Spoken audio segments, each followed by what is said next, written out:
ಎಲ್ಲರೂ ಕಾಯ್ತಾ ಇರುವಂತದ್ದು ಇವರ ಮೊದಲನೇ ಚಿತ್ರ ಒಂದು ಮೊಟ್ಟೆಯ ಕತೆ. ಅಲ್ಲಿಂದ ಪ್ರಾರಂಭವಾದ ಇವರ ಈ ಸಿನಿಮಾ ಜರ್ನಿ ಇಂದು ಸೂ ಫ್ರಾಮ್ ಸೋ.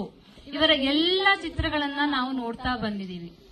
ಇವರ ನಟನೆಗೆ ನಾವು ಅಭಿಮಾನಿ, ಇವರ ನಿರ್ಮಾಣಕ್ಕೆ ನಾವು ಅಭಿಮಾನಿ, ಇವರ ನಿರ್ದೇಶನಕ್ಕೆ ನಾವು ಅಭಿಮಾನಿ, ಇವರ ಬುದ್ಧಿವಂತಿಕೆಗೆ ನಾವು ದೊಡ್ಡ ಅಭಿಮಾನಿ. ನಿಮ್ಮ ಧೈರ್ಯಕ್ಕೆ ನನ್ಗೇನ್ ಹೇಳ್ಬೇಕು ಅಂತ ಗೊತ್ತಾಗಲ್ಲ.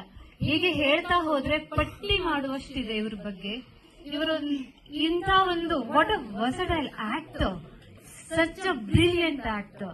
So please welcome our one and only Mr. Raj B.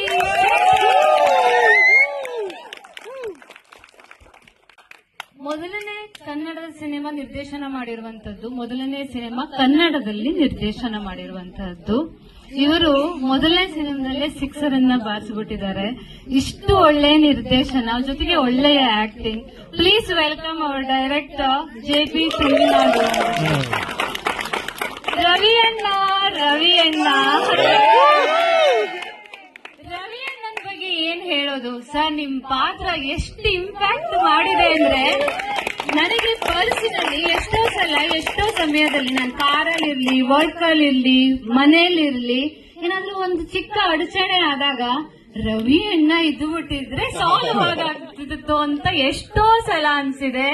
ತುಂಬಾ ಒಳ್ಳೆ ನಟನೆ. ಪ್ಲೀಸ್ ವೆಲ್ಕಮ್ ರವಿ ಅಣ್ಣ, ಶದೀಲ್ ಗೌತಮ್ ಆನ್ ದ ಸ್ಟೇಜ್. ನೋಡಿ, ನಿಮ್ಮ ರವಿ ಅಣ್ಣ ಅಂತಾನೆ ಫಿಕ್ಸ್ ಆಗ್ಬಿಟ್ಟಿದೆ ಮೈಂಡ್ ಅಲ್ಲಿ. ಇನ್ನು ಒಂದು ಮೊಟ್ಟೆಯ ಕತೆ ಇರ್ಲಿ, ಬೆಲ್ ಬಾಟಮ್ ಇರ್ಲಿ, ಕಾಂತಾರ ಇರ್ಲಿ, ಸೂ ಫ್ರಾಮ್ ಸೋ ಇರ್ಲಿ, ಶೆಟ್ರು ಮೂವಿ ಯಾವುದೇ ಇರಲಿ, ಇಲ್ಲಿ ಇವ್ರು ಇರಲೇಬೇಕು.